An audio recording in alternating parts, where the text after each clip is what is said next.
திரு பொன்முடி அவர்கள் 1989க்கு முன்னால அவர் அண்ணாமலை பல்கலைக்கழகத்தினுடைய தமிழ் துறை பேராசிரியர். சிலப்பதிகாரத்தில் சார், அரசியல் பிழைத்தோருக்கு அறம் கூற்றாகும் அந்த வார்த்தை இன்றைக்கு மெய்ப்பிக்கப்பட்டது. கலைஞர் அவர்களுக்கும் செஞ்சி ராமச்சந்திரனுக்கும் கொஞ்சம் முரண்பாடு வந்துருச்சு. கலைஞர் ஒரு கட்டத்துல கிளை கூட அவரை தோற்கடிக்கிறதுக்கு முயற்சி பண்றாரு மாவட்ட செயலாளர் தேர்தல்ல, அதுல முடியாம போகுது. செஞ்சி ராமச்சந்திரனுடைய அதிகாரத்தை குறைப்பதற்கு, அவரை கட்டுப்படுத்துறதுக்கு ஒரு ஆள் வேணுங்கிறதுக்காக என்ன பண்றாங்க, அண்ணாமலை பல்கலைக்கழகத்துல பேராசிரியரா தமிழ் துறை பேராசிரியரா இருந்த பொன்முடிய அரசியல் களத்துக்கு கொண்டு வராங்க. திமுக மேல மிகப்பெரிய அளவுல அந்த அம்மா கோபமா இருக்காங்க. யாரு? ஜெயலலிதா அம்மா ரொம்ப கோபமா இருந்து திமுக மேல மிகப்பெரிய குற்றச்சாட்டுகள் எல்லாம் அந்த அம்மா அடுக்கிட்டு இருக்கும் போது இவரு ரேஷன் கடையில முறையான அரிசி விநியோகம் செய்யல சொல்லி ஒரு குற்றச்சாட்டு வச்சு, அங்க நல்ல அரிசி கிடையாது, புழுத்து போன அரிசி இருக்கு அப்படின்னு சொல்லி குற்றச்சாட்டு சட்டமன்றத்துல வைக்காரு. அளவுக்கு அதிகமாக செம்மண் எடுத்தது குவாரி வழக்கு எல்லாம் இப்ப நிலுவையில் இருக்கு. அது தலைக்கு மேல இன்னொரு கத்தி தொங்கிட்டு இருக்குன்னு வைங்களேன். அப்போ இது அளவுக்கு அதிகமாக அதிகார போதைக்கு ஒரு மனிதன் ஆட்படும் போது தன்னை மறந்து அவர் முதல்ல அரசியலுக்குள்ள வர்ற காலத்திலேயே அவர் ஏறக்குறைய இவங்க எல்லாம் சம வயது உள்ளவர்கள். யாரு? திரு மு.க. ஸ்டாலின் அவர்கள், திரு பொன்முடி அவர்கள், இவங்க எல்லாம் சம வயது உள்ளவங்க.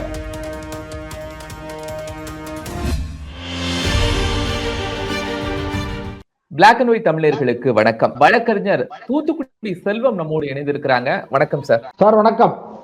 அமைச்சர் பொன்முடி குற்றவாளி அப்படின்னு நீதிமன்றம் சொல்லி 3 ஆண்டுகள் சிறை தண்டனை, 50 லட்சம் ரூபாய் அபராதம் விதித்திருக்கு. அவருக்கு மட்டுமில்ல, அவருடைய மனைவி திருமதி விசாலாட்சி பொன்முடிக்கும் அந்த தண்டனையை கொடுத்திருக்குது நீதிமன்றம். பொன்முடி யாரு சார்? எப்படி கட்சியில எவாலுவேட் ஆனாரு? இவ்வளவு சொத்துக்கள் எப்படி சேர்த்தாரு? இதுல சிலப்பதிகாரத்துல சார், அரசியல் பிழைத்தோருக்கு அறம் கூற்றாகும். அதாவது அரசியல்ல தவறு செய்தவர், பிழைங்கிறது தவறு, அரசியல் பிழைத்தோருக்கு அறம் கூற்றாகும் சொல்லி உள்ளது. அது ஒரு 2100 ஆண்டுகளுக்கு முன்னால எழுதப்பட்டதா சொல்லப்படுற சிலப்பதிகாரத்துல சொன்னது, இளங்கோவடிகள் சொன்னது. அந்த வார்த்தை இன்றைக்கு மெய்ப்பிக்கப்பட்டிருக்கு. என்ன கேட்டீங்கன்னா, திரு பொன்முடி அவர்கள் 1989க்கு முன்னால அவர் அண்ணாமலை பல்கலைக்கழகத்தினுடைய தமிழ் துறை பேராசிரியர். தமிழ் துறை பேராசிரியர், ஒரு ஆசிரியர் குடும்பம். அவங்க தகப்பனார் ஒரு ஆசிரியர். அந்த அளவுக்கான ஒரு மிக நடுத்தர வர்க்கத்துக்கு கீழே உள்ள, அதாவது வறுமை கோட்டுக்கு கொஞ்சம் மேலையும் நடுத்தர வர்க்கத்துக்கு கீழே உள்ள ஒரு சாதாரண குடும்பத்துல உள்ளவர். அவர் 1989ல அவர் அதுக்கு முன்னால 89க்கு முன்னால பாத்தீங்கன்னா திராவிடர் கழகத்துல அவர் பேச்சாளர். பெரியாரிய கொள்கைகள்ல அவரு அந்த ஈர்க்கப்பட்டு அந்த இயக்கங்கள்ல திராவிடர் கழக கூட்டங்கள்ல அவரு பேசக்கூடிய ஒரு பேச்சாளர். இங்க தூத்துக்குடி மாவட்டத்துல சிறுவைகுண்டத்துக்குலாம் பேசியிருக்காரு. எனக்கு இப்ப வயது 62, அவருக்கு ஏறக்குறைய ஒரு 71 72 இருக்கலாம். திமுகவுல செஞ்சி ராமச்சந்திரன் அவர் பவர்ஃபுல் மாவட்ட செயலாளர். வடார்காடு தென்னார்காடு மாவட்டத்தில் அவர் பெரிய பவர்ஃபுல்லான ஆளு. செஞ்சி ராமச்சந்திரன் திண்டிவனத்துல இருந்து சென்னைக்கு போகிறாரு சொன்னா, அவர் வரவேற்க திண்டிவனத்துக்காரங்க அங்க அறிவாலயத்துல திமுக தலைமை அலுவலகத்துல ஒரு 100-150 பேர் அங்க நிப்பாங்கிற அளவுக்கு செல்வாக்கு படைத்த ஆளு. கலைஞர் அவர்களுக்கும் திரு செஞ்சி ராமச்சந்திரனுக்கும் கொஞ்சம் முரண்பாடு வந்துருச்சு. கலைஞர் ஒரு கட்டத்துல கிளை கூட அவரை தோற்கடிக்கிறதுக்கு முயற்சி பண்றாரு மாவட்ட செயலாளர் தேர்தல்ல, அதுல முடியாம போகுது. அப்போ செஞ்சி ராமச்சந்திரன் கலைஞர் நிப்பாட்டின ஆளை, அதாவது திமுக தலைவர் நிறுத்திய வேட்பாளரை செஞ்சி ராமச்சந்திரன் தோற்கடிச்சு வெற்றி பெறாரு. அந்த அளவுக்கு அவர் ஒரு செல்வாக்கோட இருந்த காலம். அப்போ என்ன வருதுன்னா, 2 விஷயம்னா, திமுக தலைவர் டாக்டர் கலைஞர் திமுக தலைவர், அதே நேரத்துல இளைஞரணி செயலாளர் திரு மு.க. ஸ்டாலின். மு.க. ஸ்டாலினுக்கு அவருக்கு ஒரு லாபி உருவாகும். அவர் திமுக இளைஞரணி செயலாளர் உடனே அவருக்கான ஒரு நெருங்கிய வட்டாரம் ஒண்ணு உருவாகுது. அதுல திரு பொன்முடி வரார். பொன்முடி 1989ல தேர்தல் நேரத்துல 13 வருஷம் 1976ல இருந்து 87ல எம்ஜிஆர் அவர்கள் மறைகிற காலம் வரை திமுக ஆட்சி அதிகாரத்துக்கு வர முடியல. 89 தேர்தல் வருது. தேர்தல் வரும்போது அதிமுக ஜானகி அணி, ஜெயலலிதா அணின்னு ஜே அணி, ஜா அணின்னு சொல்லி இரட்டை புறா சேவல்னு சொல்லி 2 சின்னங்கள்ல நிக்க வேண்டிய ஒரு சூழ்நிலை வருது. அப்ப திமுக அப்போ இவரு திராவிடர் கழகத்துல கூட்டங்கள்ல பேசிக்கிட்டு இருந்தவருங்கிறதுனால ஒரு செஞ்சி ராமச்சந்திரனுடைய அதிகாரத்தை குறைப்பதற்கு அல்லது அவரை கட்டுப்படுத்துறதுக்கு ஒரு ஆள் வேணுங்கிறதுக்காக என்ன பண்றாங்க, அண்ணாமலை பல்கலைக்கழகத்துல பேராசிரியரா, தமிழ்துறை பேராசிரியரா இருந்த பொன்முடிய, அதாவது கௌதம சிகாமணிய, பொன்முடிய இல்ல கௌதம சிகாமணிய பொன்முடியாக்கி அரசியல் களத்துக்கு கொண்டு வராங்க. 89 தேர்தல்ல அவர் வெற்றி பெறாரு. வெற்றி பெற்ற உடனே அவருக்கு முதல் வெற்றியிலேயே அவருக்கு அமைச்சரவையில இடம் கொடுக்காங்க. அப்ப செஞ்சி ராமச்சந்திரனுக்கு அமைச்சரவையில இடம் கொடுக்காம அவருக்கு செஞ்சி ராமச்சந்திரனை மறுதளிக்கணும்னு சொன்னா இன்னொருத்தருக்கு வேணும் அப்படிங்கறதுனால பொன்முடியை கொண்டு நிப்பாட்டுறாங்க. அவர் படிப்படியா 89 வெற்றி பெறாரு. 91ல ராஜீவ்காந்தி அவருடைய மரணம் நடைபெற்ற அந்த காலத்துல அவர் தோற்று போறாரு. தோற்று போன பிறகு கூட 2001ல அவர் வெற்றி பெறாரு. அதுவரையும் மிக சாதாரணமான குடும்பம். இன்னும் சொல்ல போனீங்கன்னா ஏழ்மை நிலைக்கும் நடுத்தர நிலைக்கும் நடுவுல உள்ள குடும்பம்.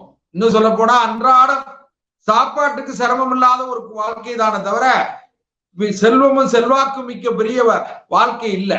ஒண்ணு மிகப்பெரிய அளவுல ஒரு குடும்ப பாரம்பரியம் உள்ள ஒரு ஜமீன்தாரிய குடும்பம், ஒரு மிட்டா மிராசு குடும்பம் அப்படிங்கிற சொல்லக்கூடிய அளவிற்கு ஒரு குடும்ப அடையாளம் உள்ள ஒரு பின்னணியில இருந்து வரவும் இல்லை. அவருக்கு பின்னணி ஒரே பின்னணி, அண்ணாமலை பல்கலைக்கழகத்தோட பேராசிரியர், ஒரு ஆசிரியர் அப்படிங்கிற தகுதியோட தான் வாராரு. திராவிடர் கழகத்தினுடைய பேச்சாளர்ங்கிற தகுதியோட வாராரு. அவருக்கு அந்த வாய்ப்பு தொடர்ந்து கிடைக்குது. 96, 2001 அந்த 2001, 2006லயே அவர் வெற்றி பெறாரு. அதுல ஒரு விஷயம் என்னன்னா, திமுக தோற்று போகுது, ஆட்சி அதிகாரத்துக்கு தோற்று போகுது. ஆனா 2001, 2006ல வெற்றி பெறாரு. அப்ப வெற்றி இப்ப 89, 91 அந்த பீரியட்லயும் அவர் 89, 91லயும் அவர் அமைச்சரா இருக்காரு. 96, 2001லயே அமைச்சரா இருக்காரு. 2001, 2006ல உங்களுக்கு நினைவு இருக்கும்னு நினைக்கிறேன். அப்போ திமுக மேல மிகப்பெரிய அளவுல அந்த அம்மா கோபமா இருக்காங்க. யாரு? ஜெயலலிதா அம்மா ரொம்ப கோபமா இருந்து ரொம்ப வேகமான நடவடிக்கைகள் எடுக்கிற நேரம். அந்த நேரத்துல இவர் என்ன பண்றாரு, விழுப்புரத்துல அரிசி திமுக மேல மிகப்பெரிய குற்றச்சாட்டுகள் எல்லாம் அந்த அம்மா அடுக்கிட்டு இருக்கும்போது இவரு ரேஷன் கடையில முறையான அரிசி விநியோகம் செய்யல, ரேஷன் அரிசி விநியோகம் செய்யலன்னு சொல்லி ஒரு குற்றச்சாட்டு வச்சு அங்க நல்ல அரிசி கிடையாது, புழுத்து போன அரிசி இருக்கு அப்படின்னு சொல்லி குற்றச்சாட்டு சட்டமன்றத்துல வைக்காரு. அந்த அம்மா என்ன ஆதாரம் வேணும்னு ஆதாரம் இருக்குன்னு கேட்ட உடனே இவரே போய் அந்த ரேஷன் கடை குடோன் இருக்கு பாருங்க, அந்த ஃபுட் கார்பரேஷன் கண்ட்ரோல்ல இருக்கிற அந்த குடோன்லயே அந்த பூட்டை திறந்து அத அரிசி எல்லாம் எடுத்துட்டு சட்டமன்றத்துல காமிச்சிடுறாரு. அதுல ஒரு வழக்கு கூட போட்டு அவர் வழக்குல ஜெயில எல்லாம் இருந்தாரு, கடலூர் சிறையில இருந்தாரு. அப்படி ஒரு அதிரடியான சில வேலைகளை செஞ்சு கலைஞருடைய மனசுல ஒரு தனக்குன்னு ஒரு இடத்த பிடிச்சுக்கிட்டாரு. இப்படி ஒரு கட்டத்துல வினேச காலை விபரீத புத்திமாங்கள அது வரையும் 2006, 2011, 2001, 2006ல அவர் எம்எல்ஏவா இருக்காரு. 2006, 2011 அந்த காலங்கள்ல மிகப்பெரிய அளவுல பொதுவாவே திமுக மாவட்ட செயலாளர்கள் எப்படின்னு கேட்டீங்கன்னா டிஸ்ட்ரிக்ட் கலெக்டர்னு சொல்லுவாங்க. அதாவது திமுகவுடைய மாவட்ட செயலாளர்கள் எல்லாம் ஆட்சியில இருக்கும்போது அவங்க டிஸ்ட்ரிக்ட் கலெக்டரை விட அதிகமான செல்வாக்கு படைத்தவர்கள் அப்படிங்கிற மாதிரி ஒரு இது உண்டு. இன்னும் சொல்ல போனீங்கன்னா 1967 அண்ணா மறைந்த பிறகு 69ல திமுக கலைஞர் அவர்கள் 68ஆம் ஆண்டு ஆட்சி அதிகாரத்துக்கு வந்த அந்த காலங்கள்லாம் பாத்தீங்கன்னா திருநெல்வேலி மாவட்டத்துல முன்னாள் உச்ச நீதிமன்ற நீதிபதி, ஓய்வு பெற்ற உச்ச நீதிபதி இப்பொழுது நினைவில் வாழ்கிற ஐயா ரத்னவேல் பாண்டியன் அவர்கள் ஒருங்கிணைந்த நெல்லை மாவட்டம், அப்போ திருநெல்வேலி மாவட்டமாக இருந்த அந்த மாவட்டத்தினுடைய மாவட்ட செயலாளராக இருந்தாரு. அப்ப எப்படின்னு கேட்டீங்கன்னா கலெக்டர் காலையில மாவட்ட செயலாளர்கிட்ட போன்ல பேசணுங்கிற அளவுக்கு திமுகவுடைய மாவட்ட செயலாளர்கள் அவ்வளவு தூரம் ஆதிக்கம் செலுத்தினாங்க. அது இன்றளவும் தொடர்ந்து கொண்டிருக்கிறது. அப்போ பொன்முடி எல்லாம் என்ன பண்றாருன்னா 2006, 2011 காலங்கள்ல அவர் அமைச்சரா இருந்து கனிம வளத்துறை அமைச்சர் நான் நினைக்கிறேன். இடையில போக்குவரத்துறை அமைச்சராகவும் இருந்தாரு, சுகாதாரத்துறை அமைச்சரா இருந்தாரு. இப்படி ஒரு மிகப்பெரிய அளவுல செல்வம் கொளிக்கிற, அதாவது 2006 to 2011 இதே உயர்கல்வித்துறை அமைச்சரா இருந்தாரு. இவர் உயர்கல்வித்துறை அமைச்சரா இருந்தாரு. தங்கம் தென்னரசு பள்ளி கல்வித்துறை அமைச்சரா இருந்தாரு. உயர்கல்வித்துறை அமைச்சராக இருந்தாரு. கனிம வளத்துறை அவர்கிட்ட இருந்தது. ஓ சரி. மைன்ஸ் டிபார்ட்மெண்ட்டும் அவர்கிட்ட இருந்தது. அதான் இப்ப துரைமுருகன் இருக்க டிபார்ட்மெண்ட். அந்த கனிம வளத்துறை அவர் கண்ட்ரோல்ல இருந்தது. அப்பதான் இந்த மண்ணெல்லாம் அளவுக்கு அதிகமாக செம்மண் எடுத்தது, கோரி வழக்கு எல்லாம் இப்போ நிலுவையில் இருக்கு. அது தலைக்கு மேல இன்னொரு கத்தி தொங்கிக்கிட்டு இருக்குன்னு வைங்களேன், அது இருக்கு. அப்போ இது அளவுக்கு அதிகமாக அதிகார போதைக்கு ஒரு மனிதன் ஆட்படும் போது தன்னை மறந்து, தன் செய்வதை மறந்து, சுற்றுப்புறத்தை மறந்து, நேற்று நான் எங்கே தொடங்கினேன், எப்படி நடந்து வந்த இந்த இடத்தை அடைந்தேன், இனி எங்கே போகிறேங்கிற அந்த விஷயங்கள் எல்லாம் மறந்துட்டு இது எல்லாமே நிரந்தரம்னு நினைக்கிற, அதாவது இது இன்றைக்கு இருக்கிற அதிகாரம், ஆட்சி, அதிகாரம், கோட்டை கொத்தளம் எல்லாமே நிரந்தரம்னு நினைக்கக்கூடிய ஒரு மனநிலைக்கு வந்ததனுடைய விளைவுதான் இன்னைக்கு இந்த சிக்கல்.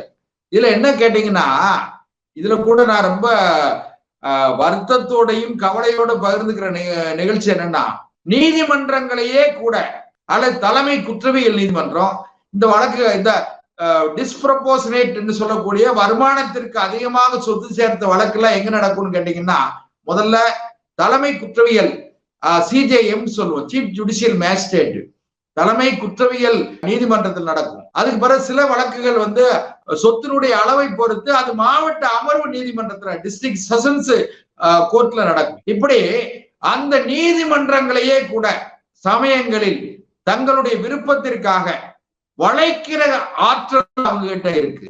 அந்த மேனிபுலேட் பண்றது என்ன ஆகுதுன்னு கேட்டீங்கன்னா, என்னைக்காவது ஒரு நாள் யானைக்கும் அடிசருக்கும். அதுதான் நான் முதலே தொடக்கத்துல சொன்னது என்ன, அரசியல் பிழைத்தோருக்கு அறம் கூற்றாகும். நீங்க எவ்வளவுதான் அதிகாரமும் செல்வாக்கும் இருந்தால் கூட நெறி தவறுகிற பொழுது இந்த மாதிரி சிக்கல் வந்துடும். இன்னைக்கு வந்துருச்சு சிக்கல். எப்போ வந்துருச்சு சிக்கல்?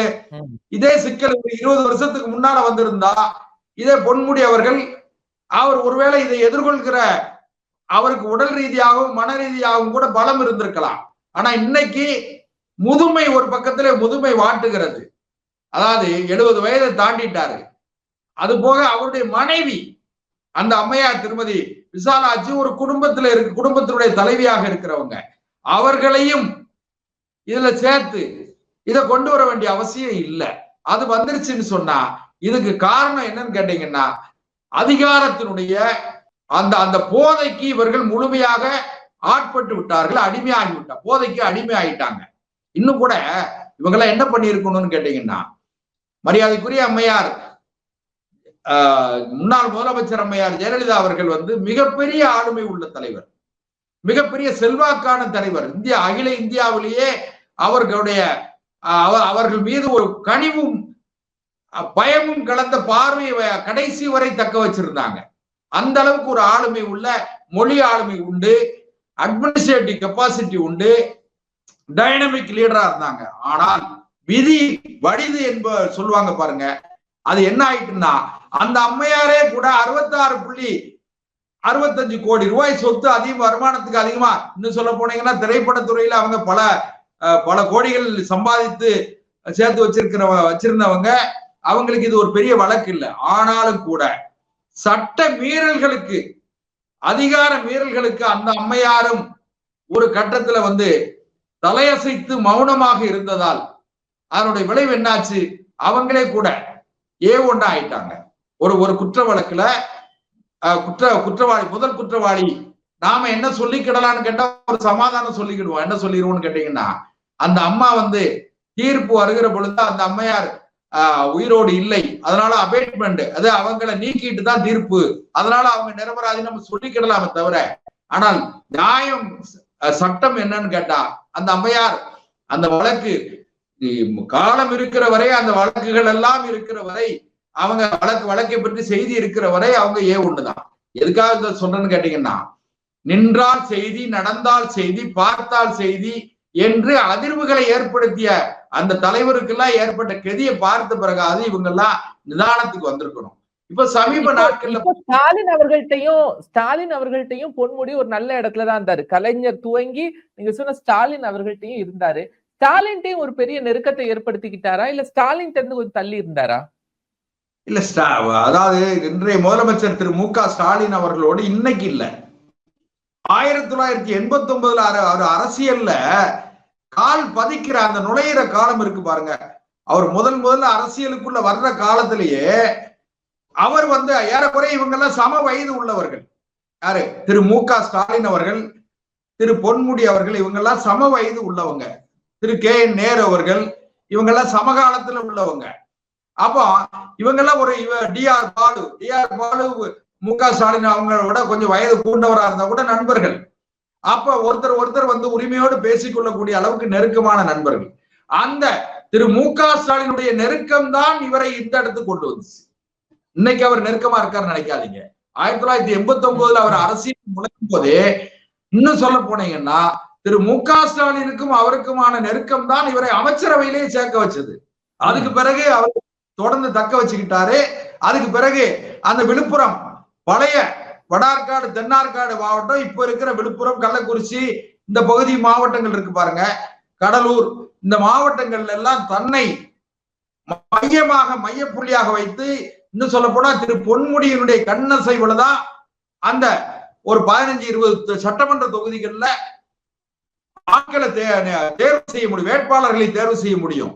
அந்த மாவட்டங்கள்ல ஏதாவது ஒரு டெண்டரோ அல்லது அரசு திட்டங்களோ செயல்படணும்னு சொன்னா திரு பொன்முடி அவருடைய ஒப்புதல் வேணுங்கிற அளவுக்கு அவரு மிகப்பெரிய அளவில் செல்வாக்கு படைச்சிட்டாரு.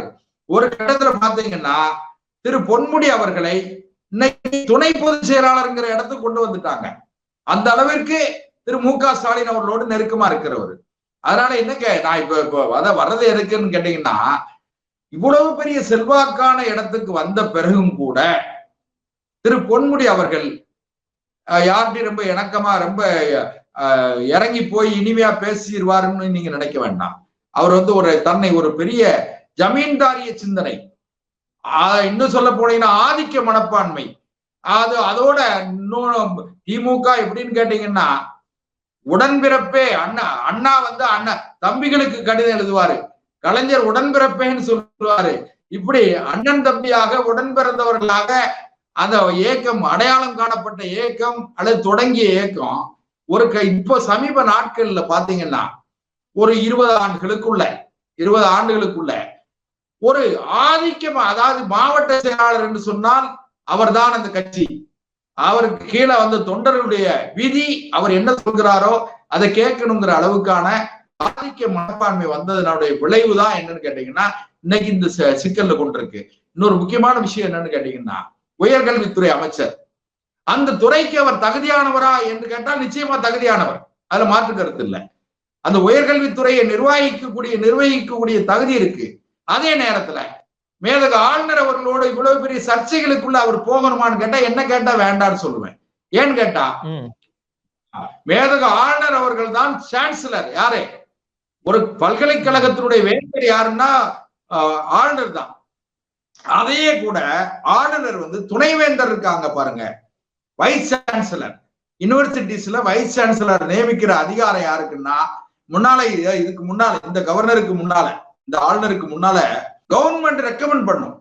அந்த உயர்கல்வித்துறை அமைச்சர் சொல்லி அரசாங்கம் கவர்னருக்கு ஒரு பரிந்துரை கொடுப்பாங்க. ஒரு 3 பேர் வேண்டியவங்களை பரிந்துரை பண்ணுவாங்க. அதுல ஒரு ஆளு, அவங்க குறிப்பிடக்கூடிய ஒரு ஆளை துணைவேந்தரை நியமிப்பாங்க.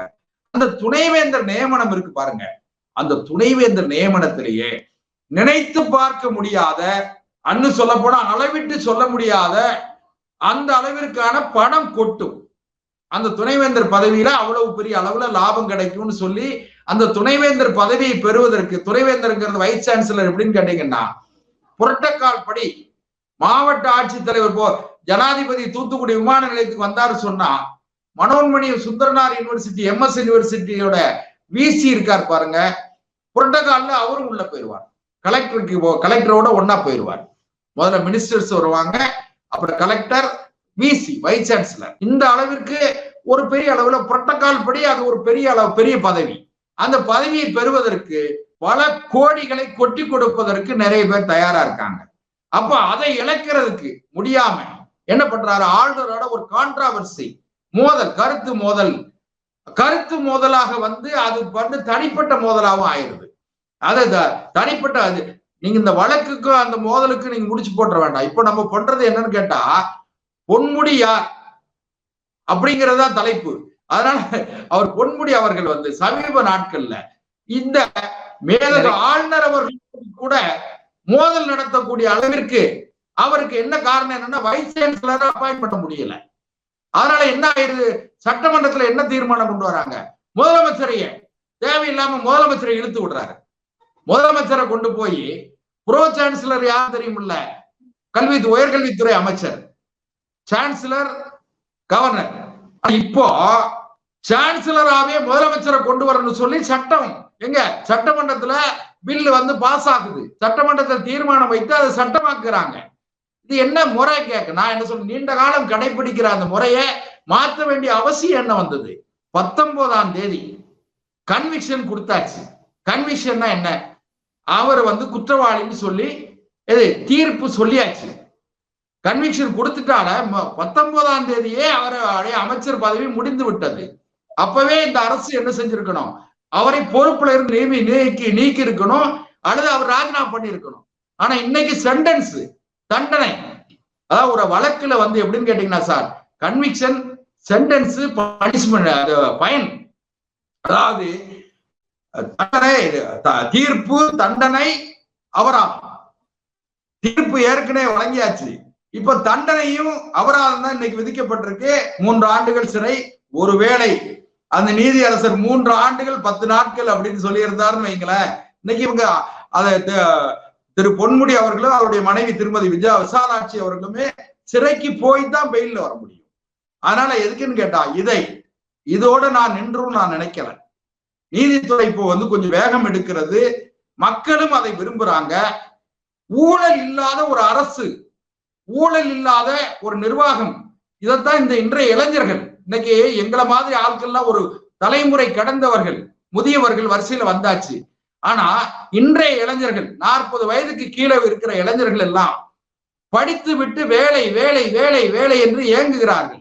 வெறும் ஒரு தலையாரின்னு சொன்னா, ஒரு கிராமத்தில் இருக்கிற கிராம நிர்வாக அலுவலருக்கு ஒரு உதவியாளர், இன்னும் கிராம உதவியாளர் தான் பேரு.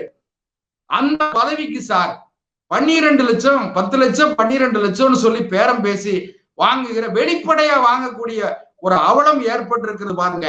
இதை இன்றைய இளைய சமுதாயம் மிக கடுமையாக ஆத்திரத்தோடு, ஆவேசமான கோபத்தோடு, கோபம்ங்கிறது வேற, ஆவேசமான கோபத்தோடு இந்த இன்றைய சமுதாயம் வந்து ஒரு தூய்மையான நிர்வாகம் வேண்டும், நல்ல அரசு வேண்டும், அவர் படித்த படிப்பிற்கு தகுந்த வேலை வேண்டும் என்று இன்றைய இளைஞர்கள் எதிர்பார்க்காங்க.